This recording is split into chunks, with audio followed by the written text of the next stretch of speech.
bienvenida a nuestra hermana Rosalía Hamsers, que ella es miembro de la logia Aura, igual que nuestra conferencista de la semana pasada, Jerry Fernández, también es miembro de la logia Aura y viene a exponernos un tema sobradamente interesante, que es el de los Mahatmas y los chelas, es decir, los maestros de sabiduría y los chelas, en el cual se tocarán aspectos relacionados con el trabajo que hacen los Mahatmas antes de ser discípulos, discípulos ya aceptados y posteriormente ya alcanzan digamos, el grado de maestro de sabiduría. Hay un trabajo previo, desde luego, al que nosotros como almas estamos aspirando, quizá de manera inconsciente, para nuestra conciencia actual, pero la idea es que estamos siendo impulsados a elevarnos cada vez más y llegará el momento en que tengamos que asumir la responsabilidad de hacernos discípulos. ¿Para qué? Dice la señora Blavatsky, o los maestros, para desposarnos con el dolor, porque al hacer los votos de un discípulo, pues habrá que olvidarse de la materia y de todo lo sensual y demás, ¿no? Entonces son momentos dolorosos porque se deja el plano de la materia para entrar al reino del espíritu y eso no es muy sencillo. Entonces, parte de eso seguramente nos hablará Rosy en esta ocasión. Adelante, Rosy, y bienvenida y muchas gracias. Bueno, pues muchas gracias, queridos hermanos, buenas noches. Una vez más, bueno, pues me honra estar con todos ustedes y bueno, agradezco mucho su presencia y también agradezco a Enrique, presidente de la Logia Blavatsky, y quien tuvo la gentileza de invitarme, ¿verdad?, a dar esta charla, esperando que nos enriquezca a todos. El tema de hoy se titula Los Mahatmas y los Chelas. Podemos ir a la siguiente, Carito, por favor. Nos dice Charles W. Leadbeater en su libro titulado Los Maestros y el Sendero lo siguiente: de las verdades expuestas por la teosofía, una de las más importantes es la de la existencia de hombres perfectos, que se deduce lógicamente de las otras dos magnas verdades teosóficas, que son las leyes de karma y de la evolución, por medio de sucesivas encarnaciones. Vamos a la que sigue, Carito, por favor. Bueno, pues al observar en nuestro alrededor, vemos notoriamente hombres de todos los grados de evolución, ¿verdad? Unos pues mucho más atrasados que nosotros en su desenvolvimiento y otros que en algún aspecto están evidentemente más adelantados. Por lo tanto, cabe la posibilidad de que haya algunos cuyo adelanto, bueno, pues sea muchísimo mayor. Pues si los hombres van constantemente mejorando en el transcurso de una larga serie de vidas sucesivas, en dirección hacia determinada meta, seguramente han de haber algunos que ya hayan llegado a ella, ¿verdad? Bueno, pues hay entre nosotros quienes en el proceso evolutivo han conseguido actualizar los sentidos superiores latentes en el hombre, ¿verdad? Y que en el porvenir, pues, poseerá todo el género humano. Por medio de dichos sentidos, vemos que la escala de evolución extendida por encima y por debajo de nosotros, pues hay hombres y mujeres en todos los peldaños. Y bueno, pues esos pocos fueron hombres que en su especial línea de acción y habilidad, bueno, pues superaron a la masa general, hasta el punto de que muchas veces de las que cabe imaginar, sus ideales estaban, pero mucho más allá de la comprensión de las gentes. Inclusive, Leadbeater nos dice que aunque sus elevados ideales quedaron impresos en las mentes del pasado, no solo su obra se había perdido por la humanidad, sino que ni siquiera han conservado sus nombres. Ha habido miles de seres con ese conocimiento tan grande, pero a través de las humanidades pues se ha ido perdiendo y han quedado inclusive algunas notas pequeñas, pero siempre con un pensamiento elevado. Vamos a la que sigue. Bueno, pues se ha dicho igualmente que la historia de una nación podía resumirse en las biografías de unos cuantos individuos y que siempre, bueno, pues las minorías selectas inician los progresos, por decir, en arte, en música, literatura, ciencia, filosofía, filantropía, política y religión. Ajá. A veces sobresalen en el amor a la divinidad y al prójimo como los insignes santos y sabios, ¿verdad? Muchos filántropos. Otras veces en el conocimiento del hombre y de la naturaleza, como los eminentes filósofos y científicos, y otras en labores de cosas así excelentes como algo muy beneficioso para la humanidad, como son los grandes libertadores y reformadores. Bueno, pues numerosos testimonios afirman directamente la existencia de esos hombres perfectos a quienes llamamos Mahatmas, maestros de sabiduría y o adeptos, ajá, cuya certeza de que existen tales seres ha sido tal que la maestra Blavatsky recibió instrucción por parte de dos de ellos para la titánica labor de realizar todo un invaluable tratado de sabiduría divina y de extraordinaria sapiencia. Vamos a la que sigue, por favor. Dicho tratado se denomina la doctrina secreta o libro del Dician, que como sabemos los estudiantes de teosofía ha sido dividida en dos partes, cosmogénesis y antropogénesis. Este tratado extraordinario de inmensa sapiencia y sabiduría arcaica, bueno, pues fue, es y será un legado de inmensísimo valor para la humanidad. Veamos lo que nos dice el glosario teosófico referente a un Mahatma. Mahatma o Mahatman es una palabra sánscrita que literalmente significa alma grande o espíritu. Un Mahatma es un adepto del orden más elevado. Los Mahatmas son seres eminentes que, habiendo logrado el dominio de sus principios inferiores, viven así, libres de los impedimentos del hombre de carne, y se hallan en posesión de un conocimiento y poder proporcionados al nivel que han alcanzado en su evolución espiritual. En Pali se les llama Rahats o Arhats. También se les conoce con el nombre de Siddhas y son unos seres perfectos que por su poderosa inteligencia y santidad han llegado a una condición semidivina. El sabio Patanjali los define así: estos seres magnánimos, poderosos de alma excelsa, primeros frutos de la humanidad, han alcanzado la conciencia átmica o nirvánica, a la que pertenece a la vida del quinto plano, y han completado el ciclo de la evolución humana. Se les designa con los nombres de maestros de sabiduría, grandes espíritus o Jivan Muktas, almas libertadas. Y continúan, bueno, pues sin embargo, relacionados con el cuerpo físico para ayudar al progreso de la humanidad.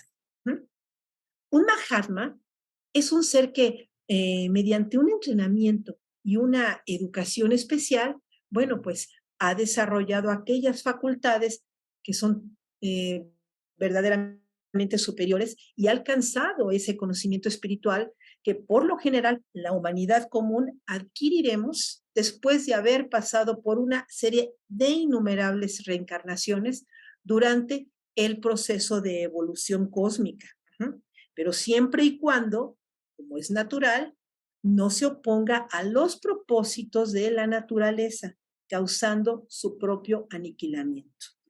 Es decir, lo que ellos ya han desarrollado y perfeccionado a través de miles de vidas de experiencia, que es ahora sí que su mana superior, su mente superior, es así como ellos han conquistado la mente inferior. De igual manera, la maestra Blavatsky nos menciona que este proceso autoevolutivo del Mahatma se extiende, como dije anteriormente, precisamente a lo largo de un número de encarnaciones, que aunque relativamente hablando son pocas. Es decir, que la diferencia de un gran ser como ellos es que llega un momento en que su principio de discernimiento interno es mucho más diáfano, perfectamente translúcido, y esto hace que en toda ocasión y en cada una de sus vidas sean ellos más conscientes. Ajá. Y así, en este proceso autoevolutivo, ellos evolucionan conscientemente, por lo que sus vidas ya no son tantas. Ahora bien, ¿qué es lo que reencarna?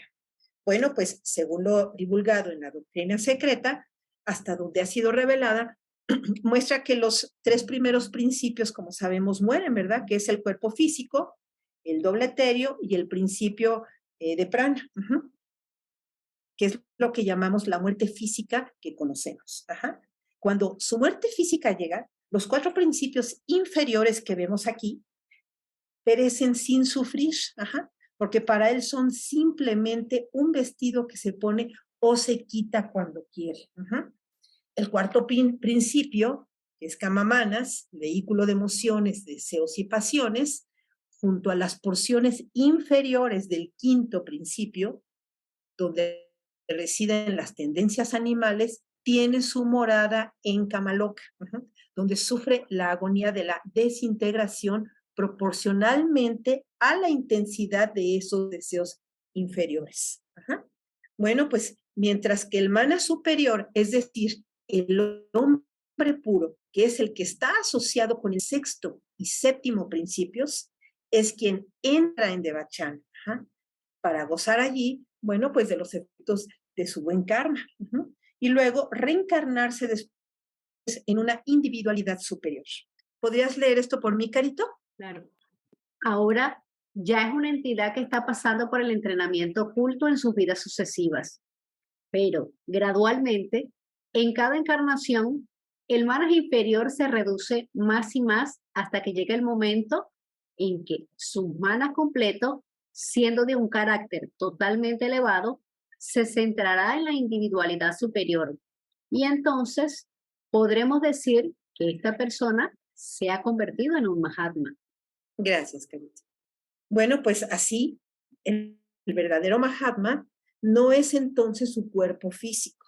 Hay que aclararlo muy bien, sino ese mana superior que está inseparablemente unido en armonía perfecta con Atma, ¿no? Con su ser divino. Y a su vehículo, obviamente está unido junto con Atma y con el vehículo que es el sexto principio, que es Buddhi, en una unión que él mismo efectuó en un lapso relativamente muy corto debido a que sigue el proceso individual de autoevolución establecido por filosofía oculta. Por lo tanto, su principio de discernimiento interno está mucho más desarrollado, obviamente, pues, con sus vidas posteriores y las anteriores, que lo han ido haciendo más autoconsciente. Ajá. Y así ellos, de esta forma, van a evolucionar en cada vida más conscientemente, y pues por esta razón la maestra Blavatsky nos dice que sus vidas ya no son tantas, por esa autoevolución consciente que ellos van llevando.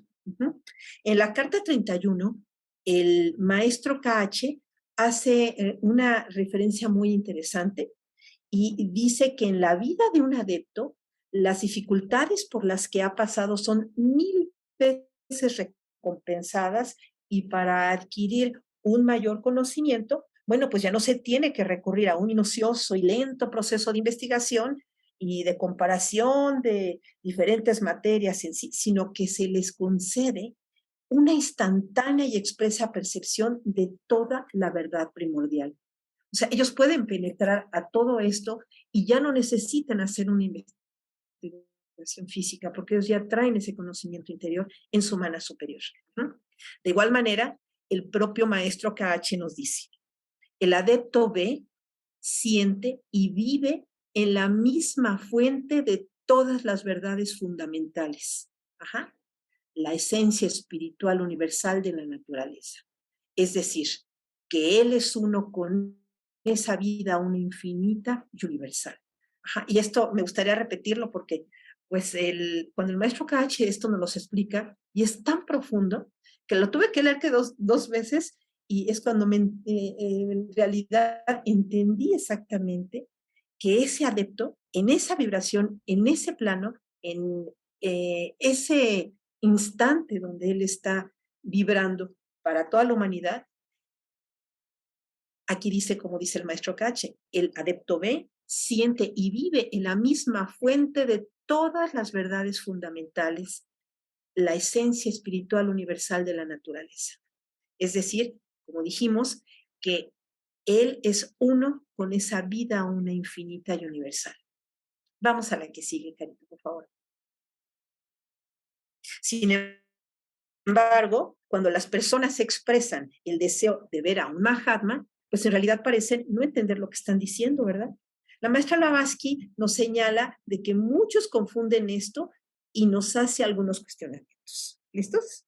Bueno, pues el primer cuestionamiento que ella nos hace es de que cómo pueden las personas comunes esperar ver con estos ojos físicos lo que trasciende a la vista.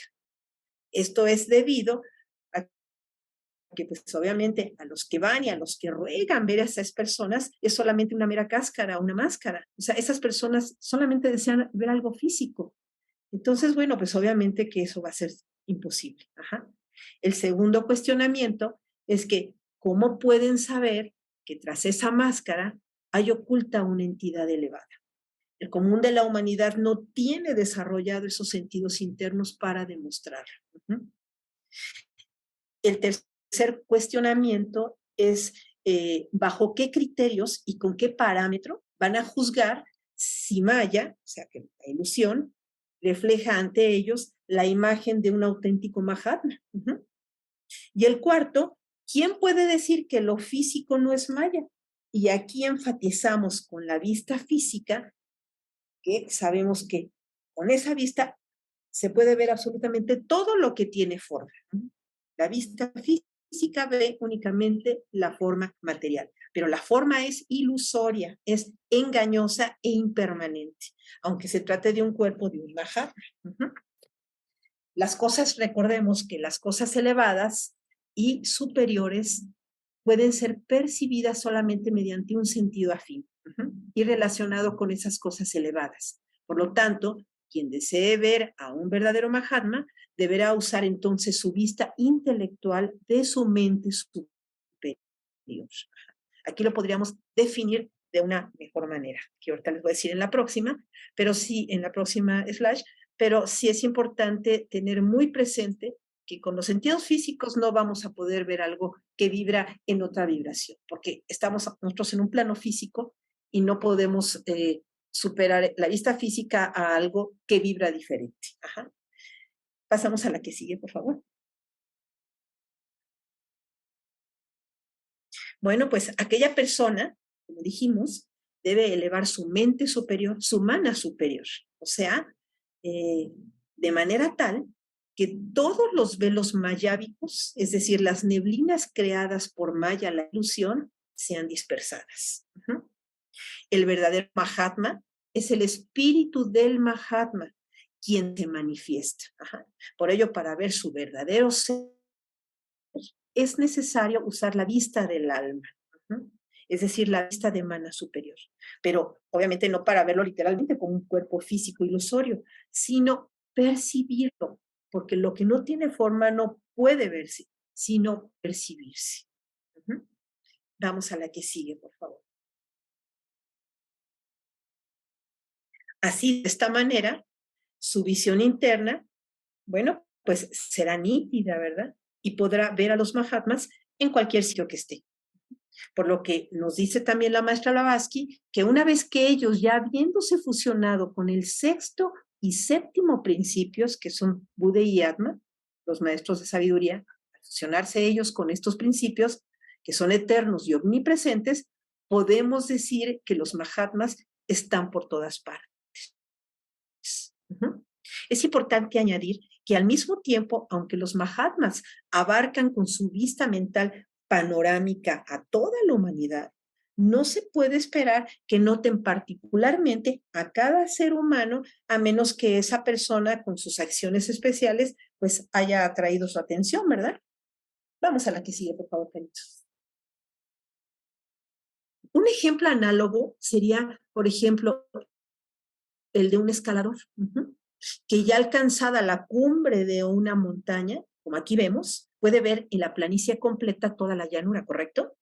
Bueno, pues él puede notar que desde esa elevada posición todo lo que está debajo es casi idéntico, sin distinguir cualquier árbol, o cualquier sitio particular, a menos que su atención pueda ser atraída hacia algo que sobresalga o desentone del entorno. Forma, y así como nuestra atención puede ser atraída hacia algo que sobresale o desentona del entorno, bueno, pues de esta misma manera, aunque toda la humanidad está dentro de la vista mental de esos grandes seres, de los Mahatmas, no se puede esperar de ellos que tomen nota especial de cada ser humano, a menos que uno de ellos atraiga, como dijimos anteriormente, bueno, pues su particular atención por actos especiales. Ajá. Vamos a la que sigue, por favor. Su preocupación esencial, es decir, lo que más les importa a estos maestros de sabiduría, a estos Mahatmas, es el mayor bien para la humanidad en su totalidad, porque ellos mismos se han identificado con esa alma universal que compenetra a toda la humanidad. Y bueno, pues el que quiera atraer su atención debe hacerlo de esa manera, a través de esa alma omnipresente en amor infinito que se extiende por doquier. Las facultades del adepto, en verdad, bueno, son muchísimas, ¿verdad? Imagínense lo elevado que son esas virtudes, esas paramitas tan maravillosas que ellos han desarrollado, ¿no? Sobre todo muy admirables, pero todas son de una natural y elevada ampliación en grado superior de las propias del hombre ordinario. O sea, nada, así que nada que ver, ¿no? Pero bueno, pues a mi entender, la principal característica del adepto o del maestro de sabiduría, comparado con el hombre ordinario, es que mira y considera las cosas desde un muy diferente punto de vista, porque él está completamente limpio de todo pensamiento egoísta, de tal modo que pues, prevalecen en la mayoría de las gentes esos pensamientos tan densos, tan burdos y egoístas que nosotros tenemos. Entonces, totalmente diferente la vibración de estos seres tan elevados que han totalmente trascendido este egoísmo que nosotros aún tenemos. El adepto inclusive ha eliminado la naturaleza inferior y no vive para sí mismo, sino para toda la humanidad. Sin embargo, de un modo que él únicamente comprende cuando queda incluido también en toda la humanidad. Él lo comprende y sigue ahí y lo percibe, pero él obviamente desde un plano mucho más elevado y con gran sabiduría. Nos dice también Leadbeater que en esa etapa, en su carácter, pues no hay sombra absoluta de ningún pensamiento ni emoción referente al yo personal. Su único propósito es favorecer el adelanto de la evolución y obrar en armonía de logos, que es el que la dirige. La característica que en importancia ahora sí que seguiría la anterior es su completo desenvolvimiento. Y bueno, pues todos nosotros somos imperfectos, ¿verdad? Ninguno ha alcanzado el superior nivel en ninguna fase de nuestro carácter. Y pues ahora sí que ni aún los mismos sabios y los santos que han existido, pues solo ellos inclusive, ninguno de ellos han llegado todavía a la excelencia en un solo aspecto. Y están todavía por desenvolver otros matices de la naturaleza, no nada más uno. Hay que desenvolver muchos aspectos que incluyen y que vibran en cada uno de nosotros. Hay que desarrollar muchas cosas, no nada más una.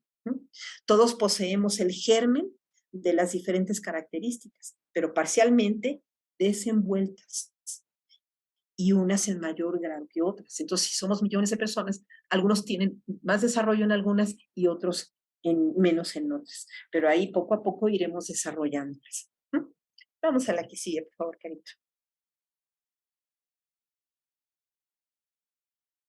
Dice así: el Mahatma o adepto está plenamente desarrollado y es un hombre de perfecta devoción, amor, simpatía y compasión a lo cual su mente es muchísimo más comprensiva de lo que podemos imaginar y posee admirable y divina espiritualidad.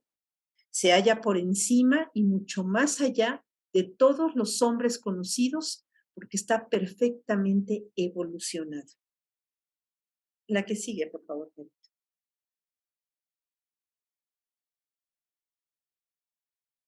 Y bueno, pues como ellos, ya dijimos, los maestros de sabiduría están en todas partes, pues la maestra Blavatsky nos menciona algo muy relevante y es que a nuestra percepción del mana superior se le puede denominar como fe. Y es muy importante explicar lo siguiente. ¿Listos?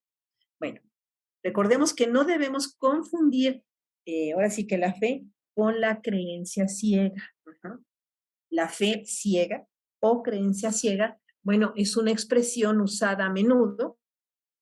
Y bueno, pues esto es para indicar una creencia sin percepción ni comprensión de ningún entendimiento. Es algo que no entendemos y hasta se nos ha dicho que debemos creer hasta ciegamente sin saberlo, ¿no? Nos han educado de una manera pues muy terrible, ¿no? Nos dicen cree y porque él lo cree y todos lo creen, tú lo debes de creer. Y nadie puede decir que no, lo tienes que creer. Entonces, de ahí han venido esas creencias ciegas que nos han inculcado, ¿no?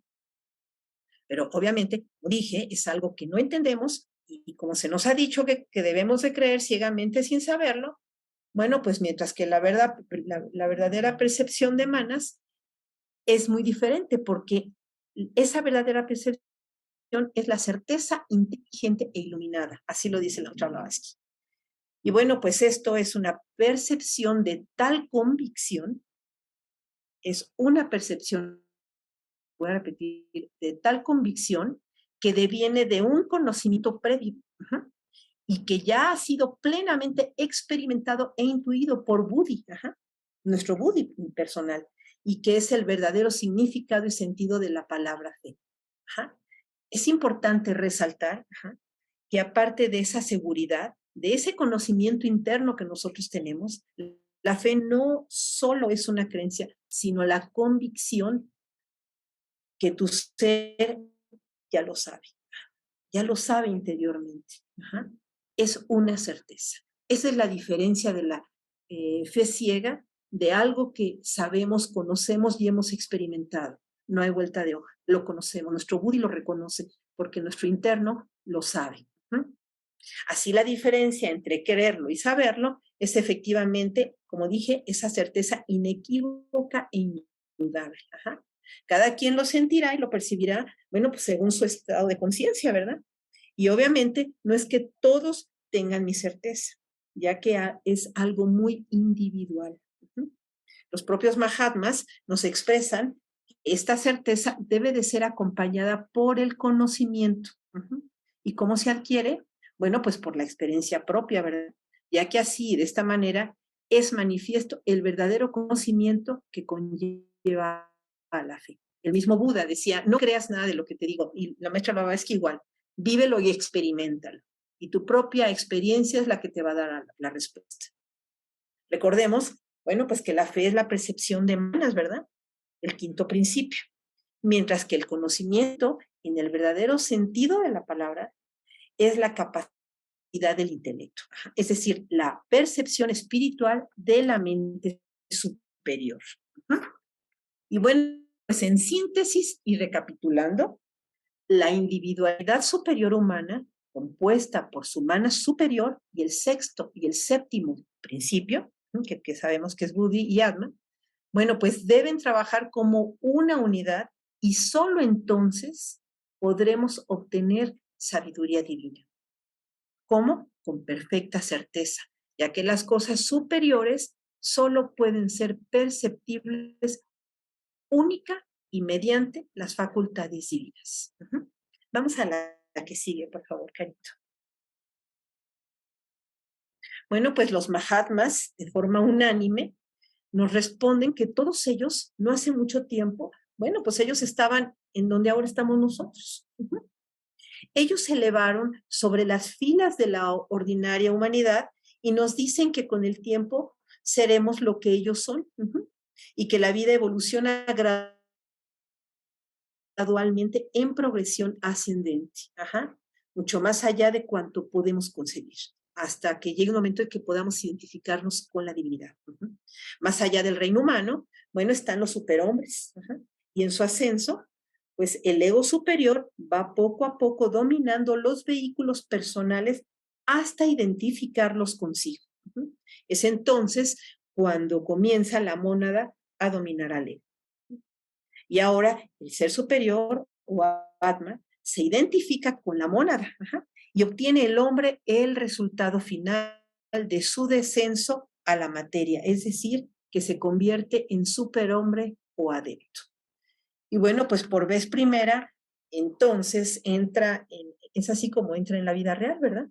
Ya que todo, bueno, pues su extraordinario proceso de evolución por los reinos inferiores y después por el humano, hasta llegar al adeptado, pues no es más que la preparación a la verdadera vida del espíritu, que empieza cuando el hombre trasciende la evolución humana.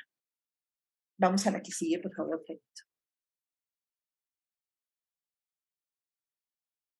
El reino humano, bueno, es el curso superior, como dicen los maestros, de la escuela de nuestro mundo, ¿verdad? Y cuando el hombre aprende todas y cada una de las lecciones de dicho curso aquí en la tierra, pues pasa a la vida real, a la vida, como le dicen estos grandes maestros, del glorificado espíritu, a lo verdadero, a lo real, a la vida del Cristo. Muy poco sabemos, obviamente, de lo que es esta vida y pues aunque vemos algunos, como los maestros que nos comentan, que ellos la comparten y que es verdaderamente sublime, aunque no la conocemos, pero podemos tener una pequeña idea muy en el fondo de nuestro corazón de que será algo verdaderamente inefable y sublime, porque no hay yo pienso que algo más hermoso y más sublime que el servicio a los demás, a todos. Y bueno, pues su gloria inefable, su perfección sublime y su esplendor tan extraordinario superan a toda comprensión y trascienden nuestro entendimiento humano. Y no obstante, bueno, pues es una vívida y perfecta realidad que todos sabremos de alcanzar seguramente algún día, ¿verdad? Nos faltarán millones de vidas, pero bueno, estamos en ese camino. Y bueno, terminada la evolución humana, el hombre perfecto desecha sus diversos cuerpos materiales, pero conserva el poder de revestirse de cualquiera de ellos, siempre que los necesite en el transcurso de una labor que ellos tengan que hacer. En la mayoría de los casos, el adepto o los mahatmas, que ya no necesitan su cuerpo físico, pues a veces ni siquiera necesitan ni el astral ni el mental, bueno, ni siquiera el causal, pues reside permanentemente él o ellos en un elevadísimo nivel. Vamos a la que sigue, por favor. Pero en este caso, cuando por algún propósito necesita el maestro relacionarse con un plano inferior, obviamente ha de revestirse temporariamente de un vehículo apropiado a dicho plano, ¿verdad? Porque solo por medio de la respectiva materia de dicho plano puede relacionarse con los habitantes de ese plano donde ha de manifestarse. Es como nosotros no podemos, así con este cuerpo físico, entrar un mental, porque es distinto, o sea, nosotros penetraríamos con nuestro cuerpo mental y con esa materia mental a ese plano mental. Entonces, de la misma forma, todas las leyes se rigen exactamente porque la materia tiene sus vibraciones. No podemos meter vibraciones que no son en diferentes planos. Entonces, es así como ellos se revisten de ese cuerpo para penetrar en el plano correspondiente que sea necesario manifestarse para algo que se tenga que hacer. Vamos a la que sigue, por favor.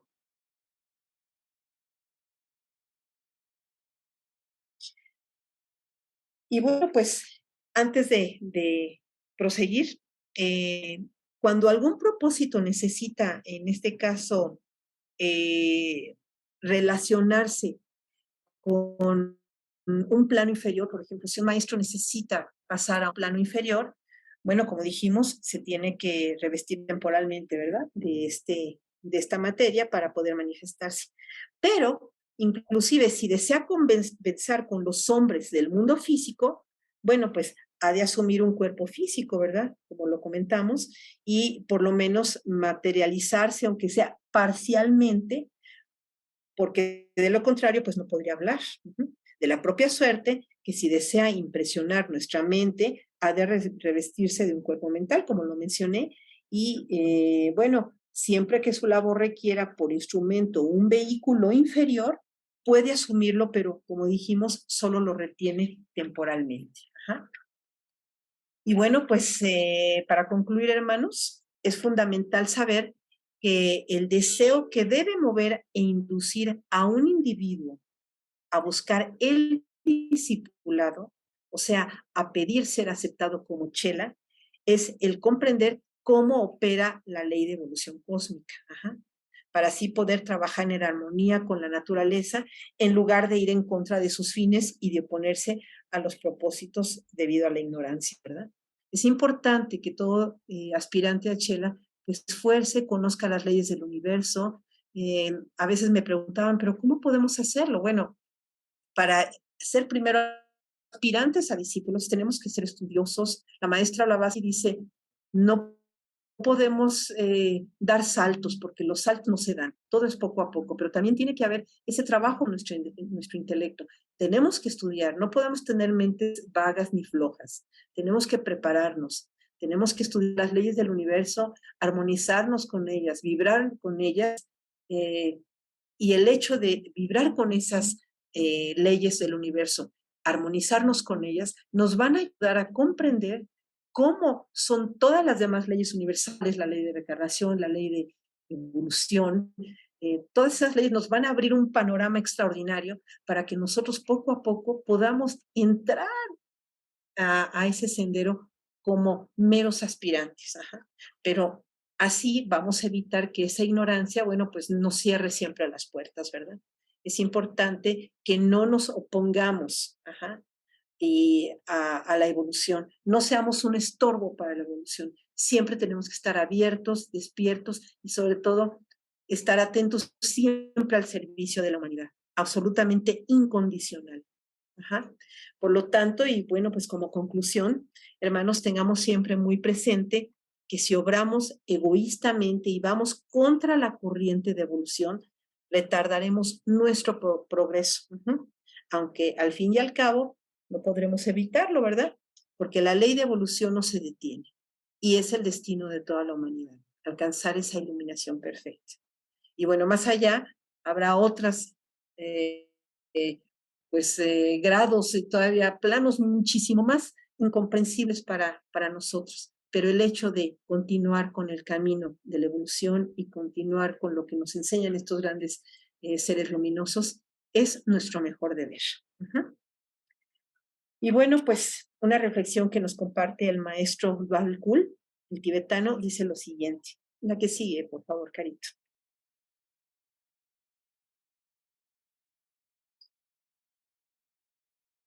La comprensión profunda de nuestros estudios, la experiencia propia y el servicio a la humanidad les ayudará a avanzar y en un futuro ser verdaderos chelas aspirantes a discípulos. Maestro Dwalkul.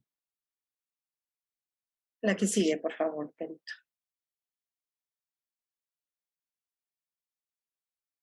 Y bueno, pues mantengamos claro y vivo este ideal, cumplamos nuestra parte. Y bueno, pues les doy gracias a todos por haberme escuchado. Ojalá que pues nos haya quedado un poquito de ese amor hacia esos seres tan hermosos. La labor que ellos hacen por la humanidad es inconcebiblemente maravillosa y creo que el hecho de que algún día en nuestro corazón haya ese deseo, ese anhelo de continuar en este camino, aunque sea pasos pequeños, pues yo creo que ya es un gran paso. Muchas gracias, hermanos, y pues espero que les haya gustado. Gracias a todos. Muchas gracias, Rosy, por este trabajo. No es fácil expresar con palabras toda la gama de expresiones que un chela, un discípulo en probación, ha de pasar hasta alcanzar esa anhelada meta. Entonces, el artículo ciertamente que escribió la señora Blavatsky no es un artículo extenso y pues los agregados que le hiciste, pues vale la pena reflexionarlos porque están adecuados perfectamente al contenido del artículo que escribió la señora Blavatsky. Sí, muchas gracias, Rosy. Y bueno, pues vamos a pasar a la siguiente etapa. Yo quiero dar algunos datos más acerca de, de los chelas. Un chela o discípulo, formación, antes de llegar a ser un maestro de sabiduría, ha de pasar, como ya lo expresaste, por diferentes pruebas y demás. Al principio de la exposición que tú diste y del artículo propiamente dicho, se dice que ha de tratar de alcanzar el conocimiento espiritual efectivamente. Eh, Sin el conocimiento espiritual no se puede estar en el sendero de santidad. Y para aquel que desea adquirir ese conocimiento espiritual, tiene que aceptar ser probado y examinado, porque son probados y examinados cada uno de estos chelas. Ese es uno de los pasos que son ineludibles, que son inevitables, que son forzosos y que tienen que llevarse a cabo. Desde luego que para obtener ese conocimiento espiritual han de ser preparados para que puedan obtenerlo. Si no, dárselo a cualquier chela que no esté preparado, pues eso le perjudicaría. Entonces tiene que ser preparado y una vez que el maestro entiende, sabe, conoce que el discípulo está preparado para poder recibir ese conocimiento, hasta entonces se le otorga. Y además, de manera gradual, no es una bomba que te pongo en las manos y hay que te explote en el momento que tenga que explotar. No, todo es gradual, todo es paulatino, tiene que hacerse poco a poco para que el maestro y el discípulo tengan la certeza de que ese conocimiento es lo que verdaderamente se requiere para continuar en la construcción de ese sendero. Y además, este conocimiento solamente se otorga al que ama a la humanidad. El que no tiene compromiso con la humanidad no puede recibir este conocimiento, porque son conocimientos superiores, es desarrollo de poderes, es desarrollo de virtudes, y mientras no desarrolle esas virtudes, a través de lo fundamental que es ese amor a la humanidad, no puede recibir el conocimiento espiritual, ¿verdad? Desde luego que para alcanzar el adeptado, para llegar a ser un Mahatma, lo más importante para el chela es tener paciencia, mucha paciencia. Y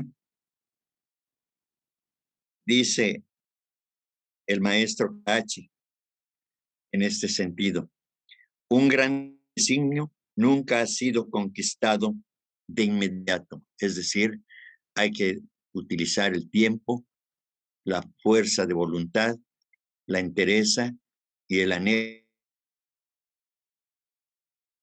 alcanzar esa meta, pero con paciencia, no desesperada ni alocadamente, paciencia. Todo llegará a su debido tiempo, ni antes ni después. Eso es lo que yo quise agregar a tu excelente presentación, Rosy. Y bueno, pues ahora abrimos la oportunidad para aquellos que quieran dar algún punto de vista, quieran preguntar algo. Está abierta esa posibilidad. Muchas gracias, Rosy. Muchas gracias, Enrique. Muy acertado lo que dices, lo complementaste hermosísimo y te lo agradezco muchísimo. Adelante, Grisel. Bueno, Rosy, la verdad fue una maravilla la exposición que hiciste, me encantó todo, todo, todo. La verdad que una hermosura la exposición que hiciste. Y mi duda está en, vos decías que un Mahatma no siempre se puede manifestar porque la otra persona no está al mismo nivel de evolución, en la misma, en el mismo plano, ¿sí? Bueno, en realidad, para tener esa conexión, pues obviamente como mencionábamos, y la maestra Blavatsky nos pone esos cuestionamientos, ¿verdad? De que la gente cree que con su vista física puede ver esos seres cuando pues nosotros nada más podemos ver formas con nuestros ojos físicos porque son imperfectos. Además tendríamos que tener pues una pureza de espíritu tremenda y sobre todo tener nuestro mana superior muy desarrollado. O sea, no es fácil que cualquier persona, nada más por curiosidad o porque lo quiero ver, pues ni se daría. Ajá. Ellos ni siquiera podrían vernos, como el ejemplo que puse de la montaña, ¿no? Que está bien, pero la persona que está desde la montaña. En esto que no cualquiera puede ver a esos seres elevados porque no están en el mismo plano, no tienen la misma evolución. Puede ser que esto esté vinculado a lo que se llamaban las apariciones de la Virgen, por ejemplo. Bueno, yo creo que sería un poco diferente. Desde mi punto de vista, yo pienso que lo de la Virgen, bueno, es algo muy diferente, pero es algo un poquito más religioso y otras ideas que le han dado a las personas con un enfoque diferente de la espiritualidad verdadera, ¿no? En realidad, pues lo de la Virgen y eso, generalmente las gentes buscan otro tipo de cosas, a lo mejor para pedir cosas más materiales. Generalmente se les piden esas cosas más materiales. Los maestros de sabiduría, ellos únicamente se preocupan por el bienestar de la humanidad y cuando nuestro deseo es ayudar a la humanidad y hacemos verdaderamente actos titánicos, es cuando posiblemente nos puedan ver, pero en beneficio de la humanidad. Es un poco diferente que a la cuestión religiosa de las apariciones, de lo que tú comentas de la Virgen. Pero el hecho de que uno pueda percibir esa manifestación, definitivamente tendríamos que estar en un estado de conciencia muy elevado, no de cualquier persona como somos, ser más que aspirantes, a lo mejor ya discípulos y por merecimiento. Ajá.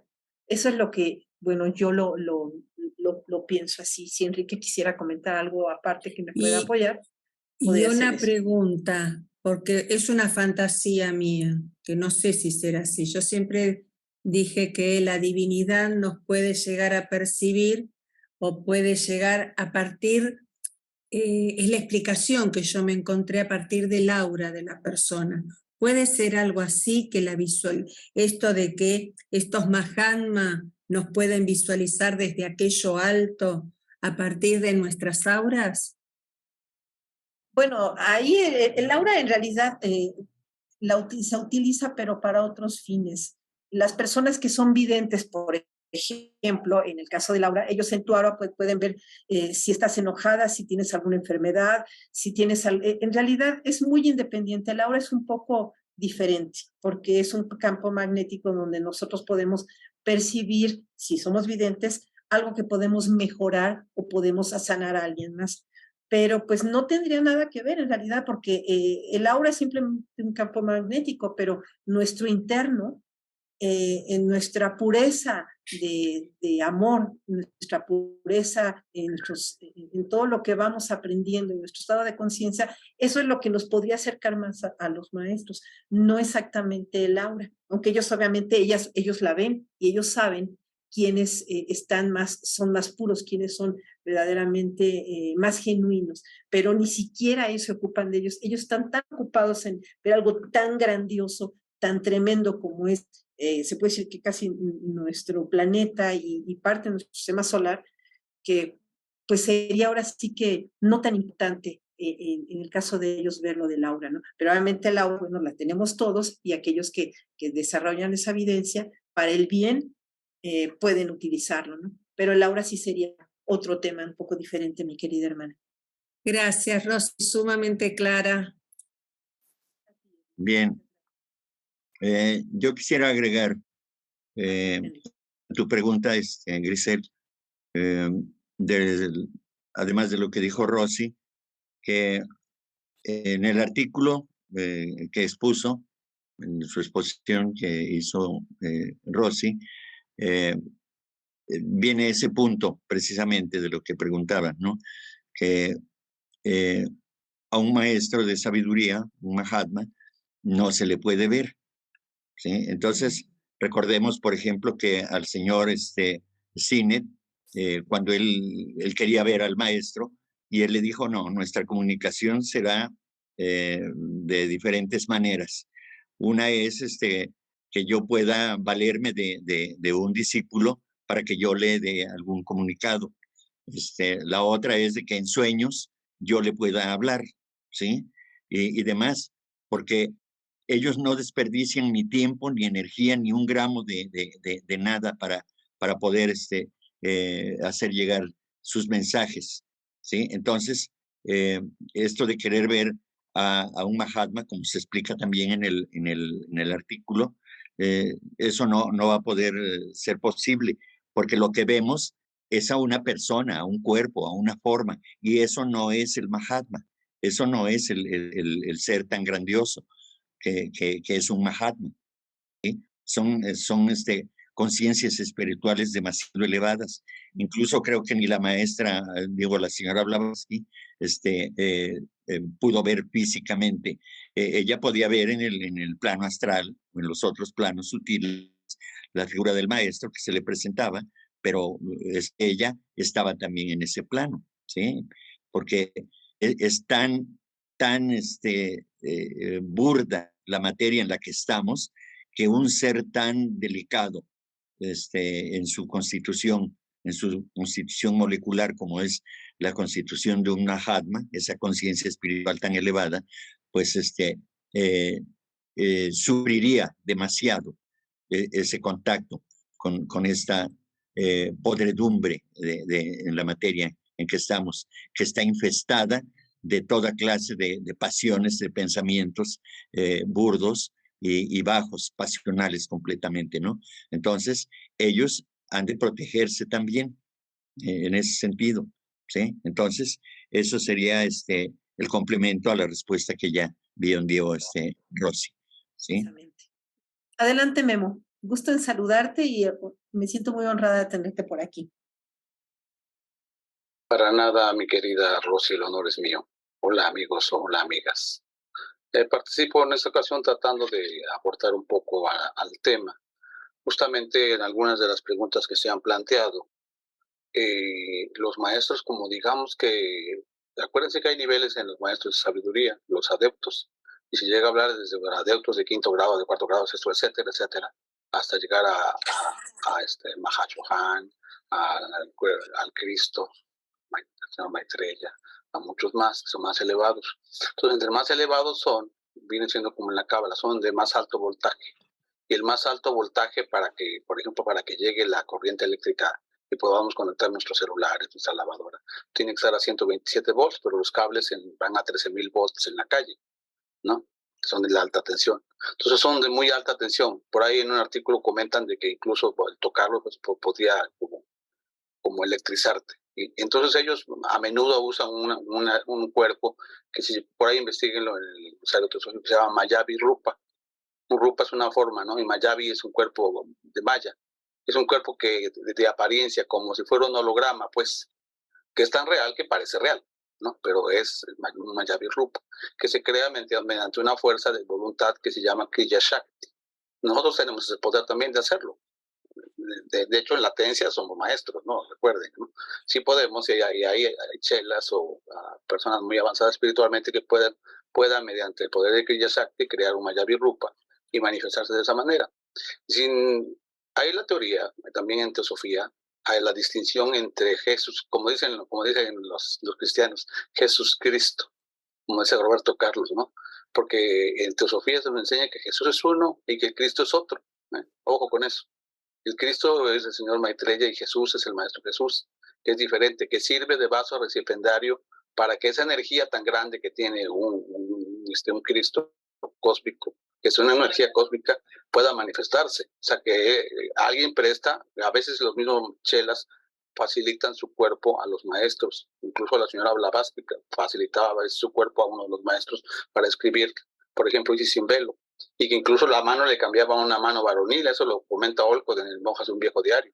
De repente su mano se volvía como la morena y como la de un hindú, sí, de hombre, y con esa mano escribía.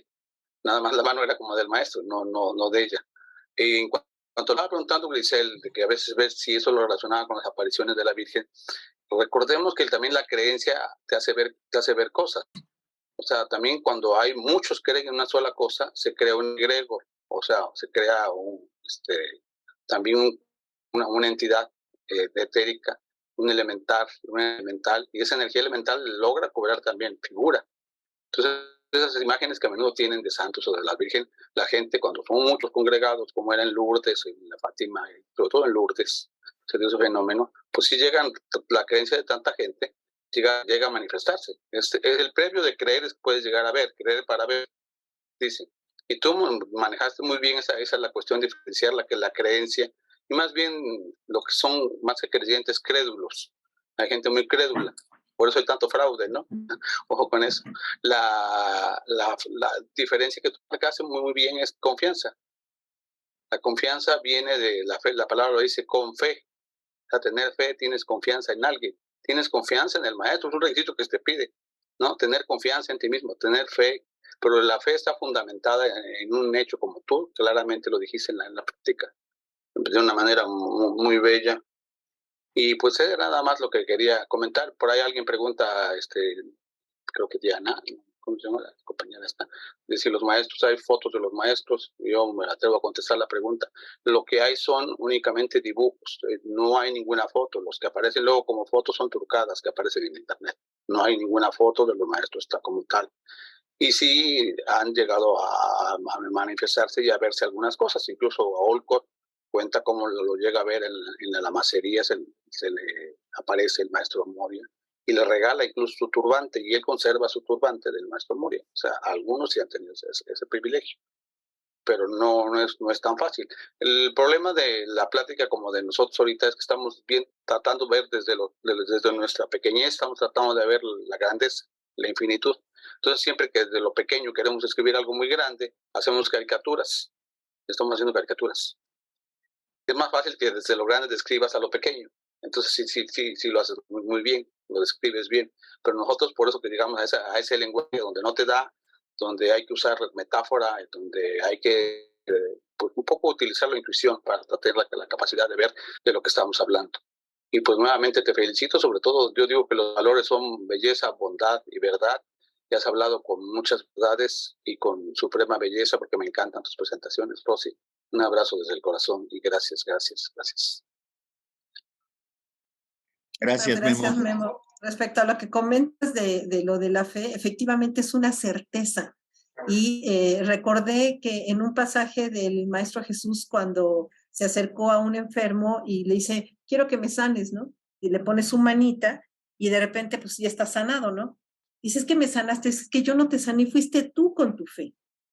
El hecho de que él tenga esa certeza, nada más de verlo, ya se sanaba. Y hoy en día inclusive hay ejemplos, por ejemplo, en los hospitales, que yo he visto, yo lo viví cuando mi papá estaba en un hospital, que él estaba dentro, por ejemplo, en el cuarto, y nada más quería que le dieran la medicina porque le dolía todo. Entonces yo le dije, pero es que ya te la dieron, ¿no te pueden dar más? No, por favor.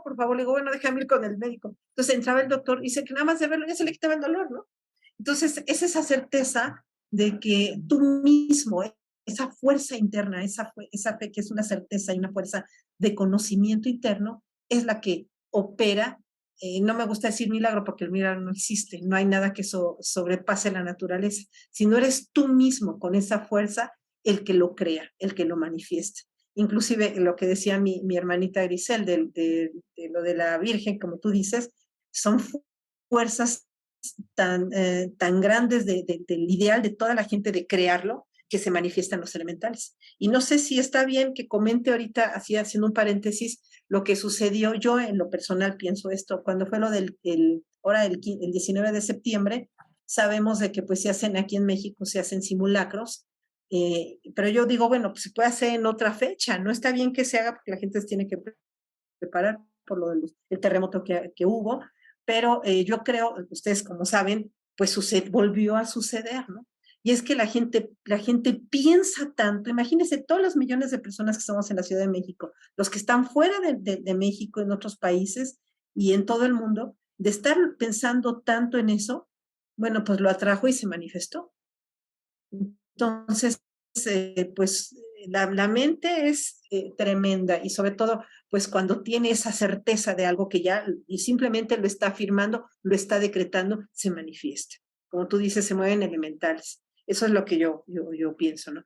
Pero independientemente de la fe, es una fuerza verdaderamente fuerte de una certeza que se tiene. Gracias. Gracias, Rosy. Yo quisiera agregar respecto de las manifestaciones estas de la Virgen, que dice el maestro KH, la voluntad como la imaginación crean. Entonces, una imaginación poderosa que con el ejercicio de la voluntad, pues puede crear cualquier estado, cualquier condición o estado de conciencia para poder hacer y deshacer, crear y recrear. Entonces, pero se requiere no solamente un acto de voluntad momentáneo, respecto de lo que estabas comentando, Rosy, también de eso, de lo de los terremotos estos. Se requiere una concentración, una determinación para que eso ocurra. Todos los días tiembla, la tierra se está moviendo todos los días. Bueno, ha habido esas coincidencias, pero yo no quiero demeritar el poder de la mente humana, pero se necesita estar todos coordinados para poder estar haciendo un ejercicio de tal naturaleza. Mover tanta materia, tantos millones, trillones de toneladas de materia, pues la verdad es de que es muy difícil. Hay que perseverar y estar concentrada la mente completamente para poder desarrollar desatar una energía tan poderosa, ¿verdad? Entonces, bueno, yo creo que son eventos de la naturaleza que se tienen que dar. Hay cuestiones kármicas por las que la Tierra y la humanidad que habitamos este planeta, pues tenemos que pasar, sobre todo los que estamos ligados a esas fechas, ¿no? Es eso, son cuestiones kármicas, creo yo. Bien, gracias. Patti, por favor, adelante. Hola, muy buenas noches, Rosy. Pues muchísimas gracias por esta presentación. Ya sabes que me encantan las presentaciones que realizan porque llevan una temática, un aprendizaje para cada uno de nosotros que podemos en determinado momento llevarlo a la práctica y llevarlo a nuestra vida personal. Mil gracias.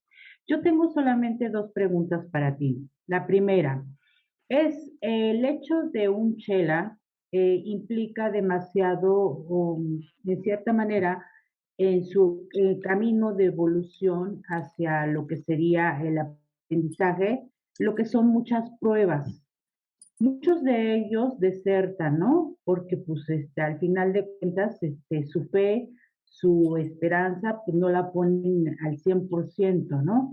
Y hemos visto en muchos casos que han terminado mal ese tipo de personas que quieren la sabiduría divina, ¿no? Y la segunda es que quisiera saber, después de la señora Blavatsky, quien tuvo la fortuna de tener a su lado grandes maestros de sabiduría, en donde le determinaban el conocimiento, yo quisiera saber si hay en la actualidad, que tú, de acuerdo a los estudios que ustedes han realizado, algún evento que sea actual en donde se les haya aparecido algún maestro en la actualidad. Bueno, en la primera pregunta, ¿me la repites nuevamente, Patti, por favor? el grado de evolución en el Chela, ¿por qué es tan difícil pasar tantas pruebas? Mira, en primer lugar, Pati, te lo voy a contestar como yo lo percibo. Somos una humanidad eminentemente egoísta. Entonces, la mente inferior, bueno, pues tú sabes que es la que discrimina, la que separa, la mente más egoísta que te puedas imaginar. Entonces, por más puro que sea esa persona que esté como aspirante a ser un discípulo, antes de llegar a ser discípulo tiene que pasar pruebas tremendas, pero sobre todo de su personalidad con respecto al egoísmo.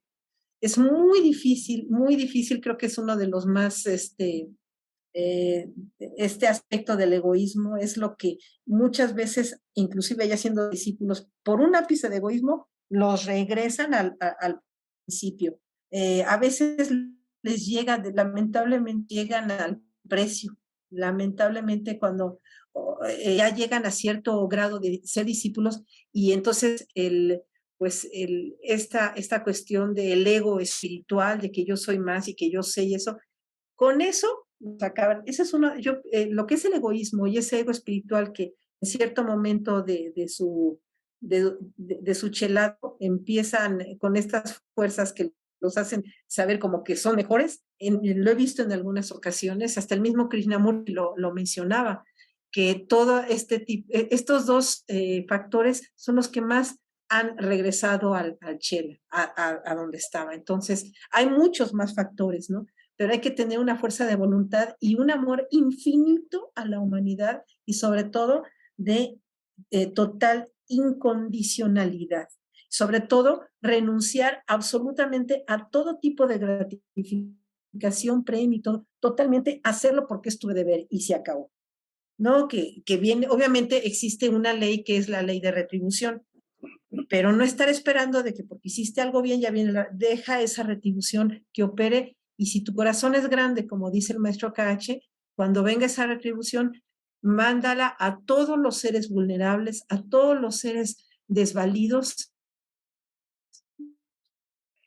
y a aquellos que necesiten ese amor infinito. Imagínate, eso ya son palabras mayores, yo nada más te lo comento porque pues yo soy una hormiguititita, una amiba, soy una hormiguitita, ¿no? Pero en primer lugar, la renuncia al egoísmo es lo más tremendo, ¿no? Y de la otra pregunta, bueno, pues yo me imagino que hay muchos seres, ¿no? Que están todavía un poquito más adelantados de nosotros y yo lo último que supe, real, genuino, es de la maestra Blavatsky con estos maestros. También supe de otros, no recuerdo ahorita nombres, pero sé que el maestro Saint Germain también ha entregado sabiduría a quienes están preparados y siempre dan legados, pero escogen ellos, son tan sabios que escogen perfectamente a la gente que no tiene que estarlo divulgando de una manera vulgar ni nada, ¿no? Que no lo va a publicar en Facebook ni nada, ¿no? Cuando algo se tiene que entregar, se tiene que entregar. Hasta ahorita, bueno, yo sé que nada más la maestra Blavatsky, bueno, recibió a estos grandes seres y en la época del maestro Blavatsky sé y se sabe de varias personas que estaban en su entorno, inclusive Annie Besant, el coronel Olcott, que pudieron ellos vislumbrar a estos seres. Pero en nuestra época, bueno, pues no niego que posiblemente haya personas que estén más sensibles y que verdaderamente trabajen con mucho amor en el servicio. Y yo creo que a ellos, aquellos que sirven, pues a lo mejor llegan a verlos, pero en realidad eso no debe de ser nuestra finalidad de llegar a verlos. Lo importante es tu servicio y lo mejor que hagas por los demás. Ellos, si se dejan ver o no, eso es lo de menos. Lo más importante, lo que debemos enfocarnos es en el bienestar de la humanidad. Lo demás se dará en el momento preciso. Es lo que yo sentiría y yo te podría contestar de esa forma. Si Enrique tiene algo que me ayude a complementar, pues bienvenido. Gracias, Pati. Gracias, Rosy. Respecto de esto último, si mal no recuerdo, los maestros de la señora Blavatsky dijeron que una vez de que terminaran con el proceso de la fundación de la Sociedad Teosófica y de la manifestación que a través de la doctrina secreta tenía que hacerse, ellos se desaparecerían, es decir, ya no estarían más digamos, en contacto con seres humanos. Ciertamente, ellos siguen trabajando por la humanidad, pero como decía, es tan titánica, tan gigantesca, tan grandiosa la obra que están realizando, atender toda la problemática del planeta, toda, desde el punto de vista geológico, desde el punto de vista de las sociedades humanas y todo ese asunto, que ellos no van a desperdiciar su tiempo en andarse presentando en las plazas públicas o queriendo dar un mensaje. El mensaje que tuvieron que dar ya lo dieron y lo dio el Señor, el Maestro Jesús o el Señor Cristo a través del Maestro Jesús. Y así cada uno de esos grandes seres ha venido renovando el mensaje. Pero que ellos se tengan que presentar, no, porque, repito, los maestros fundadores de la Sociedad Teosófica nunca al verdadero maestro nunca se le vio. Ellos pudieron tomar una forma humana cualquiera para poder manifestarse, pero nada más, ¿sí? Pero no hay razón para que se estén manifestando. No están en el ocio, ni están pensando que manifestarse para que uno pueda creer en ellos, ¿no? Entonces, eso no es importante para ellos. Lo importante, como decía Rosy, es que ellos están haciendo un trabajo que nos están influenciando con sus energías y que a nosotros nos corresponde tratar de comprender y poner en la práctica lo poquito que podamos entender. Eso es lo mejor que podemos hacer. Gracias. Adelante, Ricardo, por favor. Sí, gracias, buenas noches. Enrique Rossi, una felicitación, un abrazo muy caluroso, muy grande para ti. Como siempre, nos has deleitado con el contenido de tu charla. Siempre he dicho que los slides que presentas son muy motivadores y muy únicos, hasta con movimiento y los colores y las imágenes que has escogido, creo que nos inspiran y tu charla es entre comillas, muy terrenal, ¿no? En el sentido de los ejemplos que usas y creo que nos conectamos 100% con el mensaje que nos quieres dar. Muchísimas gracias por eso. Y justamente con lo que comentas y le comentabas a la hermana Patti y lo que nos reitera Enrique, me gustaría comentar dos líneas de un libro que me ha gustado mucho de Joy Mills. Y como saben algunos de ustedes, Joy Mills pues, fue una de las estudiosas importantes de las cartas de los Mahatmas a los dos ingleses, ¿verdad? A Sinet y al señor Hume. Y aquí en este librito, muy a la sazón de lo que acaban de comentar tú y Enrique, nos dice que dice aquí, el estudio de las cartas Mahatma revela no nada más el conocimiento de la ciencia oculta, sino de forma más significativa los valores éticos y morales que son esenciales si una persona quiere ser de servicio a la humanidad. Lo que dices, ¿no? El cero egoísmo. Y luego dice acá, los Mahatmas enfatizan una y otra vez en sus cartas el ascenso en el sendero espiritual no es de ninguna manera para propósitos egoístas, ni tampoco para obtener ningún poder psíquico, como por ejemplo los siddhis inferiores, ni tampoco para obtener ningún estatus oculto egoísta, ¿no? Y dice aquí, el único objeto de las cartas de los Mahatmas, según ellos, es mejorar, perdón, lo estoy leyendo en inglés, mejorar la condición humana. O sea, es lo que acabas de decir, ¿verdad, Rosy? O sea, creo que el pensar que si se han aparecido, si no se han aparecido, que si hay fotografías, si no hay fotografías, con mucho respeto lo digo, creo que eso es algo incluso hasta egoísta también, ¿no? O sea, eso no nos debe importar, Lo que nos debe importar es el mensaje que trajeron los Mahatmas, y como dices, el mensaje tan bello, la enseñanza tan bella de concentrarnos en hacer el bien a la humanidad, por el bien mismo, sin ninguna gratificación, sin ningún egoísmo, sin ningún ponerme las estrellitas en la frente, sin ningún de que pásenme a mí las luces porque quiero figurar, nada de eso, nada de protagonismo, nada de nada, todo guardadito en secreto, haz el bien por el bien mismo y en secreto. Entonces, esa es creo, el meollo del asunto. Y como dices también, quitarnos ese egoísmo, aunque sea un granito de arroz de egoísmo, es realmente creo que nuestro reto más importante en esta etapa que tenemos de evolución. Muchas gracias, Rosy.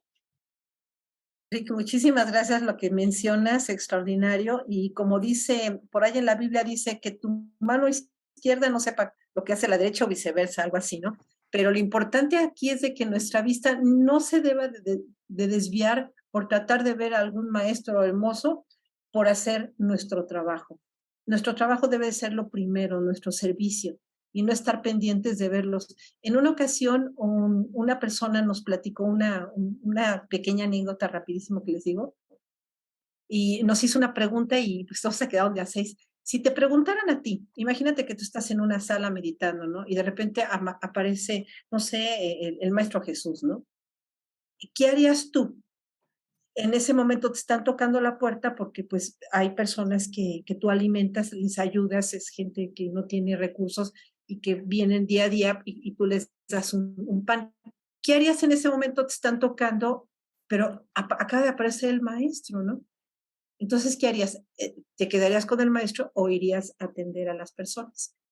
Bueno, pues aquí me llevé una sorpresa porque creo que el 90%, el 95% de la gente dijo, no, pues me quedé con el maestro, ¿cómo voy a atender a esa gente si pues el maestro se me apareció, ¿no? Y definitivamente es todo lo contrario, porque el mismo maestro Jesús, bueno, en esta anécdota le dice a esa persona, aquí primero es tu deber, ni aunque sea yo otros maestros todavía más elevados que yo, tú no puedes estar conmigo porque tu deber y tu servicio es ellos, porque es ir a atenderlos a ellos y ayudarlos a ellos es servirme a mí. Si no los ayudas a ellos, no me estás sirviendo a mí. Y yo estoy nada más de retrato. Entonces, tu finalidad, la primera finalidad es totalmente desconectarnos de buscar a una imagen divina y trabajar en nuestro deber, que es el servicio. Lo demás vendrá por lo que tiene que venir, pero nuestra visión es seguir únicamente haciendo el bien, trabajando, estudiando por el bien de todos. Eso es lo más importante que debe de estar en nuestro corazón. Gracias, Rick, por lo que acabas de mencionar. Muy hermoso. Enrique, por favor. Hola, buenas noches, hermano. Buenas noches. Quisiera leer el comentario de Buda sobre la técnica de liberación que nos enseñó. Su maravillosa técnica es la de los 4 asentamientos de la atención, para terminar con la rueda de los renacimientos continuos, que dice así, esa fue frase del mismo Buda, dice, quien pase 7 años cultivando de este modo los 4 asentamientos de la atención, puede esperar recoger 2 frutos. El primero es prajna, el conocimiento perfecto del Arhat, en esta misma existencia. O bien, si aún quedan residuos de impurezas en su mente, por lo menos el de Anagamin, que no regresa. Pero luego se retracta y dice, ¿pero qué digo? 7 años. Y luego vuelve a hacer el mismo comentario, ¿no? Lo repite. Y se vuelve a retractar. Y dice, ¿pero qué digo? Basta 1 año. El que siga en esa técnica para hacer su logro. Luego se retracta otra vez y dice, el que mínimo se disponga a este ejercicio 15 días, podrá alcanzar el estado de Arhat, o mínimo el del que no regresa en esta misma vida. Ahora, después de leer este comentario, pues me surge la duda de por qué en Teosofía se remarca mucho que solo nos tenemos que estar preparando para ser discípulos en alguna otra vida futura, cuando ya el Buda ya nos dio la técnica más adecuada, la técnica perfecta para liberarnos de la rueda de los renacimientos y poder ayudar ya sea aquí o desde algún otro plano superior. Entonces, se me hace pensar que los que llegamos a la teosofía nos estamos equivocando porque no es un camino directo o no entiendo. No sé si alguien me puede explicar por qué se ve tan lejos algo que ya tenemos la técnica perfecta para lograr. Gracias.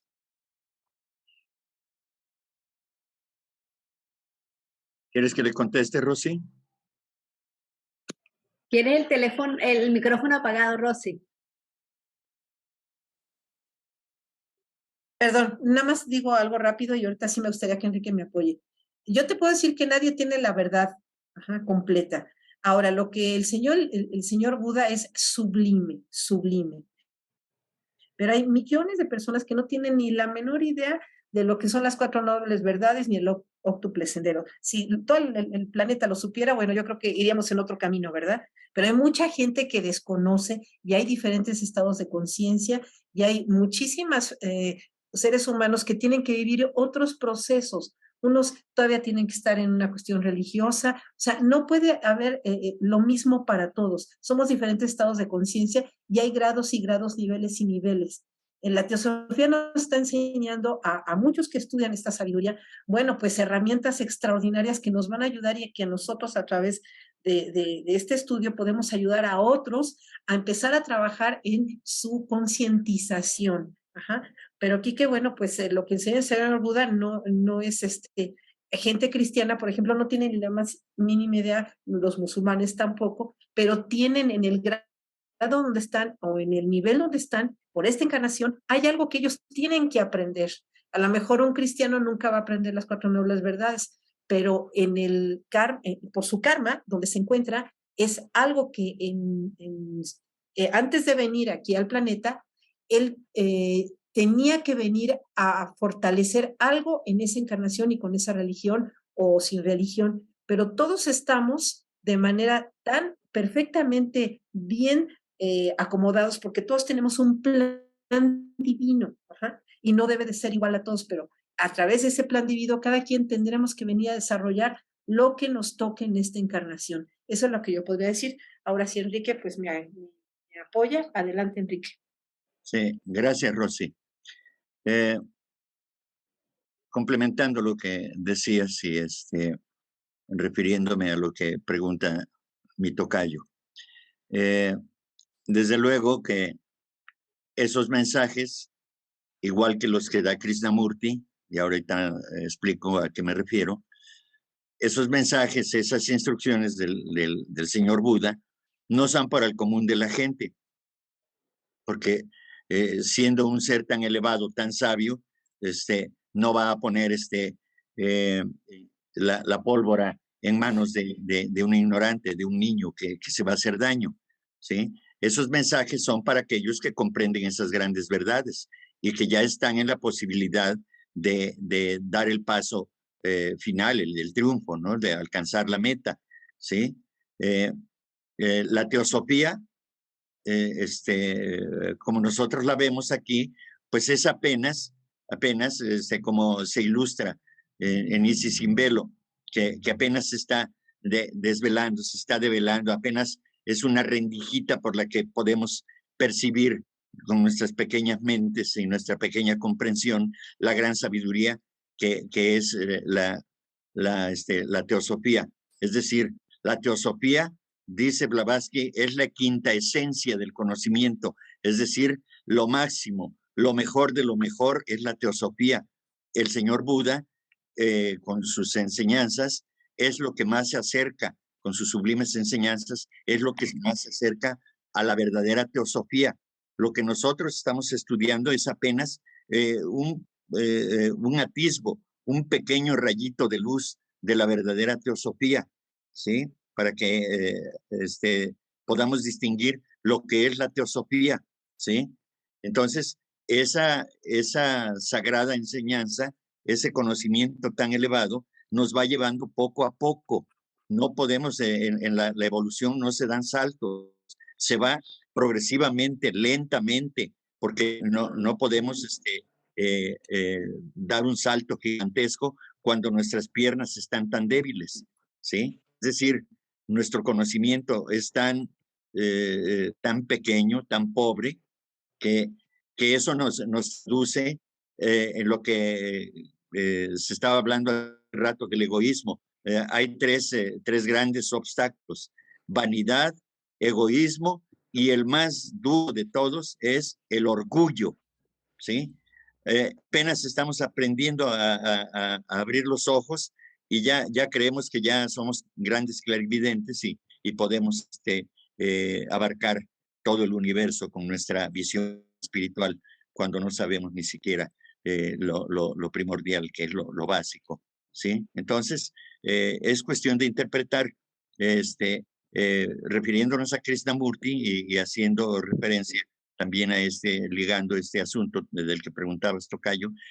Krishnamurti dice que no necesitamos de ninguna organización, y alguien que pudiera decir, ahí está, por eso se fue de la sociedad teosófica. Sí, pero él, ese gran ser que es el Krishnamurti, que es Alcione, ¿sí? Y por supuesto que llegará el momento en que ninguno de nosotros requiera de una organización como la sociedad teosófica. ¿Por qué? Pues porque ya nuestra expresión espiritual, nuestro trabajo, nuestro quehacer, ya no requiere de eso, ¿sí? Pero a los seres humanos que requerimos de esa ayuda, pues seguiremos ahí anclados a ese procedimiento hasta que logremos libertarnos de ello. Entonces, es cuestión de interpretación, pero mi manera de interpretarlo es esa precisamente. Sí, que esos mensajes son dados para aquellos que ya están preparados para alcanzar esa meta espiritual elevada. Gracias. Sí, gracias. Yo lo decía más que nada porque conozco algunos compañeros que sí se han desanimado cuando oyen eso de que pues esta vida nada más es para a ver si llegan a ser discípulos y sí les pega. Incluso a mí la verdad sí me pegó cuando entré a la teosofía y me dijeron, no, pues aquí nada más vienes a ver si puedes ser probacionista o máximos discípulos. O sea, como que limitan tu deseo de llegar más. Entonces, pues a lo mejor está equivocada la visión del Buda. Puede ser que a lo mejor no tenga toda la verdad, ni siquiera él. No, tocayo, perdón. No, todo está bien dicho en su lugar. Los que debemos aprender a interpretar apropiadamente somos nosotros. Es decir, que a la sociedad teosófica no se llega, y ese es el peor error, creyendo que en la sociedad teosófica le van a desarrollar a uno poderes. No, eso depende de cada uno de nosotros, pero no es en la sociedad teosófica, es en la vida cotidiana, en el fragor de la lucha diaria que debemos prepararnos con nuestras acciones, con nuestro trabajo, hacia la humanidad, hacia nuestro entorno, hacia el medio ambiente, hacia todo. Es eso lo que más difícil nos es a los seres humanos, es mejorar el carácter desde el punto de vista de la esfera moral. Ese es el problema que tenemos, que aún y cuando nos llenemos de conocimientos excelsos, si no desarrollamos la esfera moral, pues no vamos a ninguna parte, porque la aprobación que se hace a los discípulos es precisamente en la calidad moral de ese ser humano, ¿sí? Si es orgulloso, si es vanidoso, si es egoísta, si es lujurioso, si es todo, puede tener los conocimientos más grandes, pero si no sabe conducirse como un ser humano ya espiritualizado, pues entonces no tiene caso que tenga tanto conocimiento. El conocimiento por sí mismo no sirve para nada. Hay que transformarlo en la vida diaria a través de las acciones para poder elevarnos. A la sociedad teosófica no se viene para ser discípulo por encargo mío o demás, se viene para servir a la humanidad, para aprender cómo servir a la humanidad, y eso cuesta mucho trabajo, tocayo, ¿sí? Entonces, aquel que llega a la sociedad teosófica, que aquí lo vamos a ser discípulo o nos van a hacer discípulos, no, eso no. Aquí se viene a servir a la humanidad, ese es el primordial paso. Ni Rosy, ni yo, ni nadie cobramos y no somos los mejores seres humanos, desde luego, ¿sí? Lo hacemos porque nos gusta, porque algo nos impulsa a hacerlo y participamos de ello con muchísimo gusto. Y eso es todo. Gracias.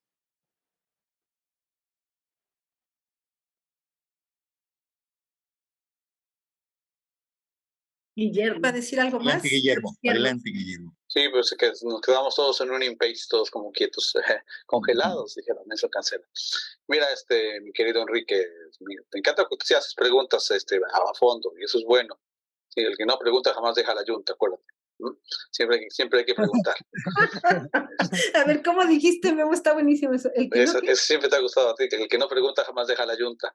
Siempre hay que preguntar las cosas. Además, saber de partir, acuérdense que no es la técnica como en la meditación. Hay técnicas de meditación, hay muchas.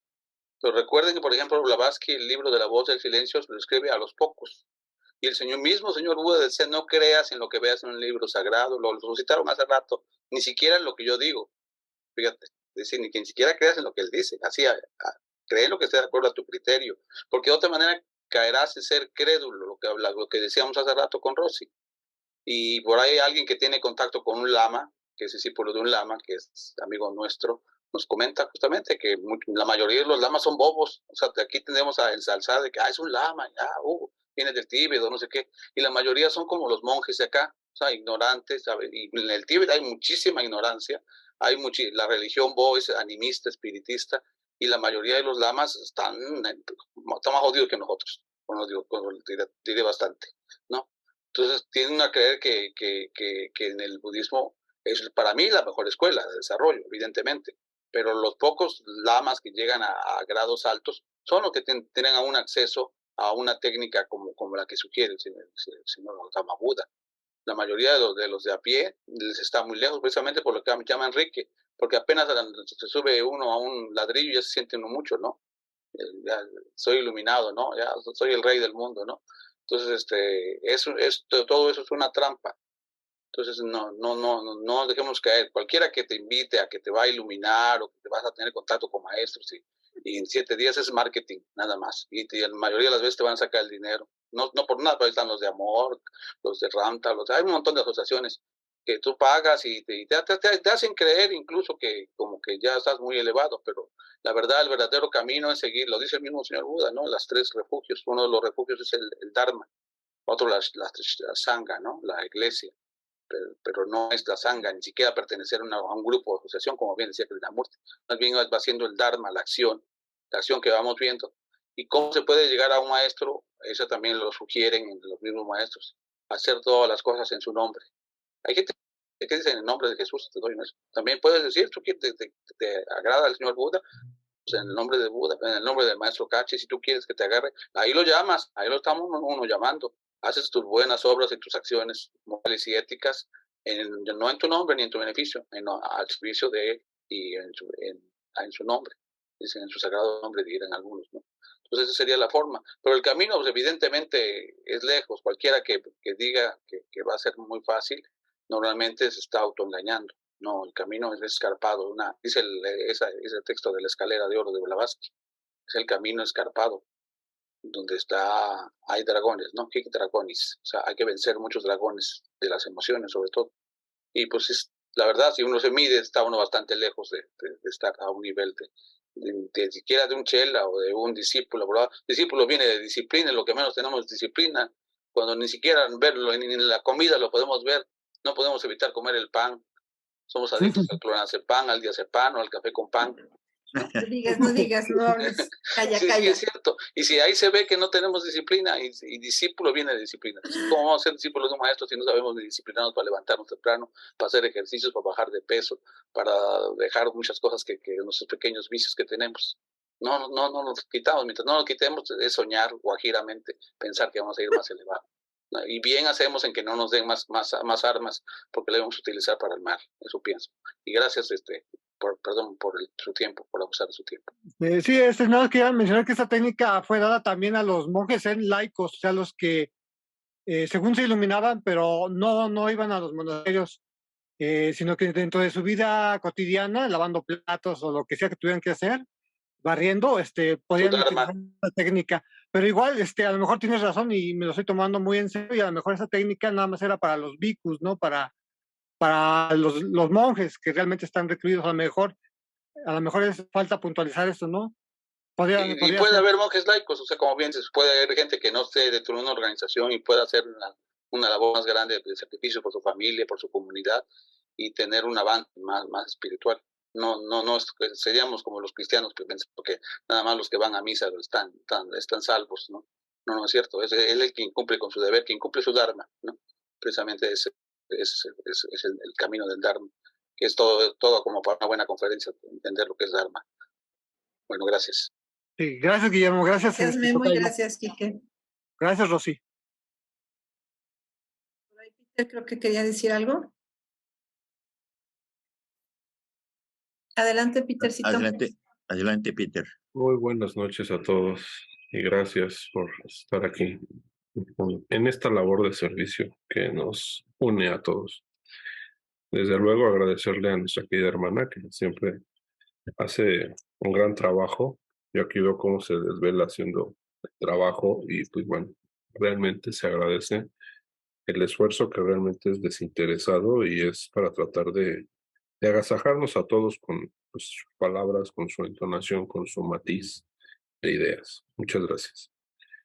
Y también gracias al buen Enrique, que siempre hace unas preguntas extraordinarias, que de alguna manera a todos nos hace crear profundas reflexiones, que yo creo que son las preguntas que haces generalmente siempre son reflexiones que luego andan rondando por ahí en cada uno de nosotros. Y en lo muy personal, yo pienso que, pues bueno, ninguna organización realmente, o más bien todas son herramientas, ¿no? De las cuales cada uno de nosotros, de una manera autodidacta, podemos ir, pues ahora sí que extrayendo de cada una de ellas lo mejor de ellas para poder cada uno de nosotros llegar más rápido y más pronto a aquello que queremos alcanzar, que puede ser nuestro más alto ideal, que bien podría ser el salir de esta rueda de reencarnaciones, o tal vez no lo hayamos decidido así, ¿no? Y tal vez queramos, al contrario, seguir aprendiendo, seguir reencarnando precisamente para seguir experimentando y seguir apoyando a las diversas humanidades, ¿no? Ya que, pues, si reencarnamos, generalmente puede ser en otro tiempo, puede ser en otro planeta. Entonces, aquí realmente, pues simplemente es exhortar a todos a seguir el sendero que nuestra intuición a cada uno le diga en la organización y con las herramientas de la organización que sea. Realmente aquí es muy a criterio personal, no exactamente el decir específicamente masonería, rosacrucismo, gnosticismo, o seguir alguno de los grandes maestros, Krishnamurti, Saint Germain, etcétera, ¿no? Sino realmente con la mejor herramienta que nosotros podamos encontrar, verdaderamente ejercerla en la praxis de ese amor incondicional, pues por el servicio a la humanidad. Y de esa manera, pues estaremos cumpliendo, ¿no? Con poder ahora sí que irradiar un poquito de esa chispa de amor infinito que cada uno de nosotros irradia de diferentes maneras, ¿no?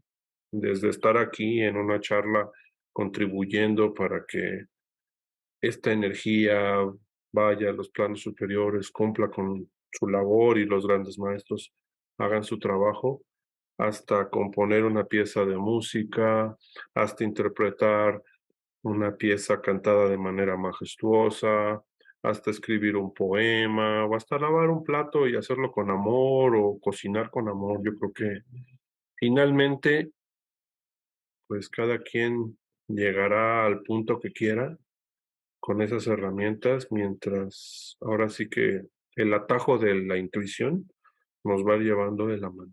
Básicamente es con lo que concluyo y pues muchas gracias a todos. Gracias, Peter.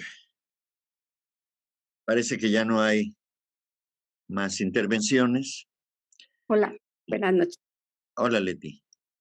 Hola, yo quisiera agregar algo, con respecto a lo que estaba preguntando Enrique. Yo creo que aunque tengamos la técnica, pero bueno, si nuestro nivel de conciencia todavía es así como de kinder, pues no podremos entender esa técnica y aplicarla. Es como si nos dieran, no sé, una fórmula de universidad, nos tocamos en el kinder, pues aunque tengamos ahí la fórmula, no la vamos a saber aplicar. Entonces, pues creo que nos tenemos que como ubicar en qué nivel estamos y aplicarnos en ese nivel, a pasar nuestras materias de kinder y todo eso.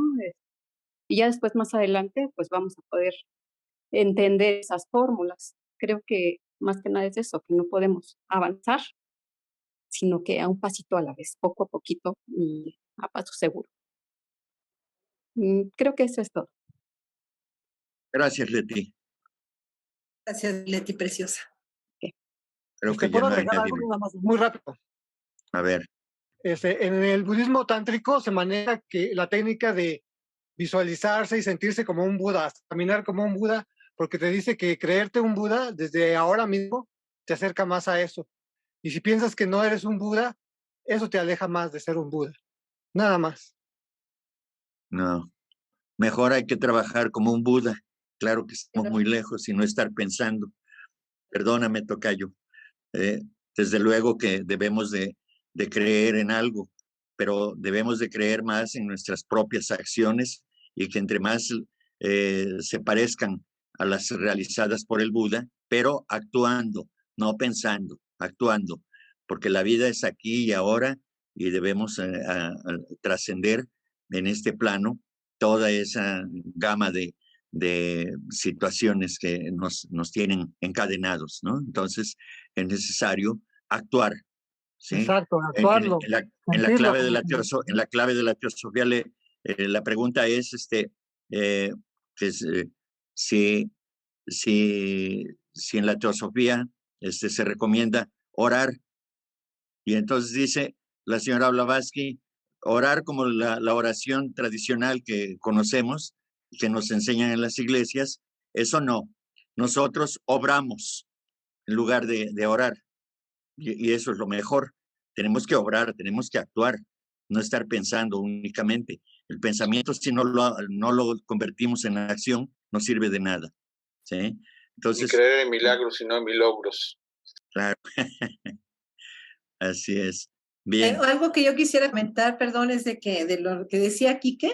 Bueno, Quique, pues te voy a decir algo, que el señor Buda siempre, una de las reglas que les decía a sus discípulos es de que ellos no deben de ser copia de nadie, de nadie. Entonces, donde escuchaste, no sé de qué tántrico, de qué budismo, de que quieran caminar como el Buda o ser como él, pues ahí ya hay un dogmatismo de ser como él, porque en realidad todos tenemos nuestro Buda interno, todos somos Budas interiormente. Entonces, como dice Enrique, la mejor forma es actuar, no estar ahí sentando y a lo mejor con un rezo que no va a servir mucho que tú actúes y hagas algo, ¿no? Ahorita les voy a compartir a todos en el chat el video de Shantideva, que es sublime, ese lo hice en el 2019. Los pronunciamientos son tan sublimes que no es una oración, pero de ofrecimiento de nosotros y no con dinero, sino con nuestros pensamientos, con nuestro servicio, con nuestro amor infinito. Esa para mí sería una de las oraciones más hermosas que hizo Shantideva a través de las sublimes y supremas enseñanzas del señor Buda. Se las voy a compartir. Escúchenla, pues el video está divino, pueden descargar el audio y eso para mí es un pronunciamiento de ofrecimiento en esta época.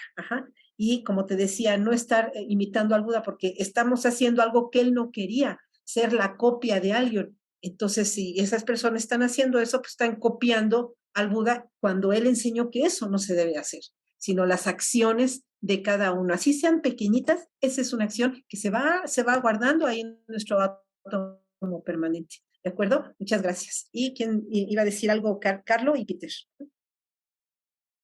Carlos, vamos a darle oportunidad primero a Carlos. Te agradezco mucho, Enrique. Gracias, buenas noches a todos y Rosy, felicidades porque estuvo muy linda la presentación y bastante ampliada de lo que estaba escrito. Recordemos que la teosofía es como el sustrato de la filosofía divina. Es un compendio de todo el saber de las divinidades. El ver y caminar como Buda implica realmente hacer lo que él hacía, pensar lo que él pensaba, hacer lo que él nos dejó en esos 8 premisas, no nada más decirlo por decirlo, es decir, cambiémosle el nombre de Buda, pongámosle a Jesús, ahora voy a decir, yo voy a hacer lo que hace Jesús. Pero yo creo que eso es una palabra muy amplia. No creo que sea algo tan fácil de decir, yo voy a hacer y caminar como Jesús. Madre, eso es muy fuerte.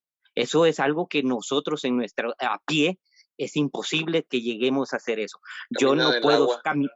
Sí, claro. Caminar como Buda y trabajo en un matadero porque es lo único que esta vida me dio y matar animales porque es lo que puedo hacer y a eso me dedico. O sea, no puedo hacer las cosas contrarias. Para caminar como Buda tendría que estar sentado bajo de un árbol, lo cual me alejaría, perdón, de la práctica y de la evolución personal, dado que ya Buda nos dejó el camino. Entonces, definitivamente la teosofía no es no nos pueden ir dando estrellitas para la frente. No vamos a encontrar el camino de la noche a la mañana y necesitamos estudiar, estudiar y seguir estudiando y practicar, practicar y seguir practicando. Ahora, sabiamente las palabras de Rosy hace un ratito dijo el egoísmo, y a mí se me vino la palabra el egoísmo innato en el ser humano, es lo que nos evita llegar a trascender.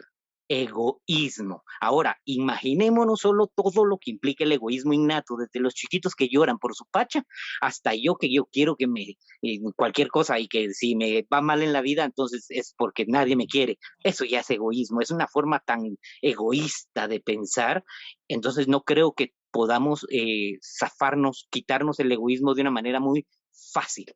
El que se lo haya quitado y tenga la técnica para cambiar el egoísmo por lo que sería lo contrario, que sería amor, pero amor a todo el ser humano, no amor solo a mi pareja, ni amor al que me ama, no, amor al que me hace daño, amor, lo que dice la teosofía, fraternidad, tener fraternidad, vivir en fraternidad, aunque nos peguen, nosotros vivir en fraternidad, aunque nos hagan mal, nosotros amarlo. ¿Quién hace eso? Difícil, eso no pasa.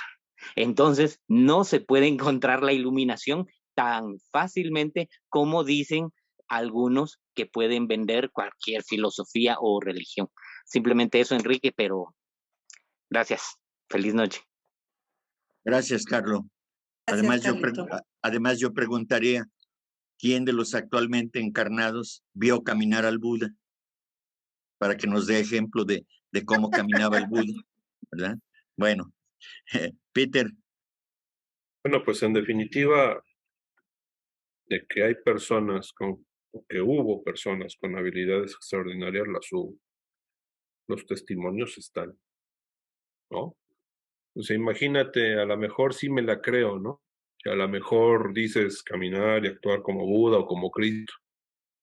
Y a lo mejor me la creo tanto que efectivamente, ¿no? Un caso de la famosa sanadora Pachita o chamana. O sea, imagínate el grado de conciencia para que alguien desahuciado porque ya le fallaba el corazón. Imagínate una señora con un altar lleno de santos, imagínatela con su cuchillo de monte, abriendo a la persona, materializando físicamente un corazón nuevo, poniéndolo encima de la persona, sacando el corazón, poniendo el corazón encima. El cuerpo en ese momento lo absorbe y a la voz del pensamiento lo implanta. Sutura energéticamente, estoy hablando, la herida se cierra al momento y están los testimonios de gente muy, muy, muy veraz. O sea, las cosas se pueden. Ahora imagínate esa misma persona diciendo a la persona, ¿sabe qué? Deme lo que pueda. Esto yo no lo hago por dinero. O sea, de que la conciencia se puede llegar a elevar a tal grado de tú poder manipular la materia a voluntad, materializar un órgano a voluntad, pues ahí tenemos los testimonios, sí se puede. Pero obviamente todo esto conlleva una gran responsabilidad de servicio en amor incondicional a la humanidad. ¿Sí me explico? O sea, dependiendo del grado de pureza que tú tengas, pues será ahora sí que a lo que tú quieras y desees llegar. Esa es la parte interesante del cuento, ¿no? Puedes usar la técnica que quieras. Al final, si ya estás haciendo algo, alguna proeza de esa naturaleza y estás tú sirviendo a la humanidad, pues es válido, ¿no? Estás sirviendo a la humanidad. Estás cumpliendo con lo que tienes que cumplir. Después, obviamente, de haber practicado lo que practicaste, ¿no? Hay muchos testimonios acerca de este caso y pues ahí está, ¿no? Ahora sí que si quieres desarrollar ese tipo de cuestión, pues ahora sí que praxis, ¿no? Si quieres iluminarte y ya no volver a nunca al planeta, praxis. Echarle el kilo, desarrollarlo y pues ya no regresar si ya no quieres regresar, porque por lo general, gran mayoría de las preguntas que generalmente haces o te he escuchado tienen que ver con alcanzar la iluminación y ya no regresar, o ya no estar en la rueda del samsara, reencarnando y reencarnando. Si realmente es lo que gustas o deseas hacer, pues yo creo que sí lo vas a lograr, pero pues es la praxis, ¿no? Praxis de la herramienta que tengas, praxis, pureza de intención en la acción, y ahora sí que, pues aplicarte, ¿no? Porque también es lo que decíamos, y ahí es donde podríamos llegar al chiste, caminar como Buda, tener la actitud del Buda, irte a recluir al monasterio, y en ese momento llega un monje y te empuja, te levantas, lo maldices o lo golpeas, y pues ahí se rompió el encanto, ¿no? Entonces ahí es la situación, ¿me explico? O sea, más sin embargo, te empuja el monte, te empuja otro monje, y resulta que no te caes, levitas, y ya nada más lo bendices, pues a lo mejor entonces ya estamos hablando ahí de dos conciencias muy diferentes, ¿no? Pero pues todo tiene que ver con la praxis. Y aquí la situación es esa. La reiteración siempre va a ser a la práctica de la herramienta que quieras, pero tomarlo verdaderamente y absolutamente en serio y pues vivirlo y llegar a donde quieras llegar, porque de que se puede, y testimonios, pues ahí está el de Pachita, ¿no? Un ejemplo. Gracias.